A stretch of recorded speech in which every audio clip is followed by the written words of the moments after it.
Nakaranas umano ng matinding pananakit ng tiyan si detained former Congressman Arnie Teves kaya kinailangan itong dalhin sa ospital. Pero para kay Congresswoman-elect Janice Degamo, drama lang ito para i-delay ang hustisya. Yan ang agenda report ni Joash Malimban.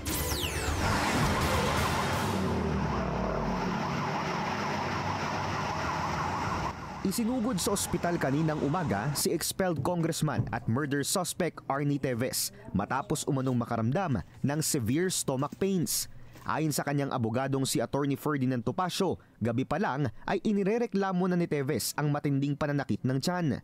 Base sa report ng Bureau of Jail Management and Penology, bandang alas 7 kagabi nang unang magpakita ng sintomas si Teves. Agad daw siyang binigyan ng first aid medication ng jail nurse.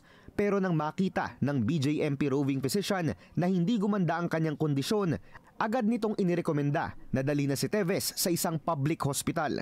Bilang parte ng BJMP protocols sa high-profile persons deprived of liberty, tiniyak muna ng ahensya na mayroong sapat na seguridad para sa nakakonfine na expelled congressman. Hindi rin daw maaaring sabihin kung saang ospital kasalukuyang ina-accommodate si Teves for security reasons. Sa isang Facebook post naman, sinabi ni Congresswoman-elect Janice Degamo na nagdadrama lang si Teves para i-delay ang hustisya. Si Degamo ang byuda ni Negros Oriental Governor Roel Degamo, ang political rival ni Teves na pinaslang kasama ang siyam iba sa tinaguriang Pamplona Massacre, ang malagim na krimen kung saan si Teves ang itinuturong mastermind.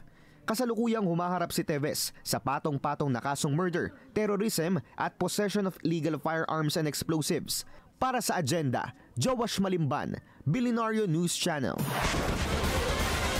Ayon kay Attorney Ferdinand Topacio, biglang lumala ang sakit ni Arnie Teves kaninang hapon at kailangan na raw itong sumailalim sa isang major surgery. Base rin daw sa rekomendasyon ng mga doktor, kailangang ilipat si Teves sa St. Luke's Medical Center sa BGC.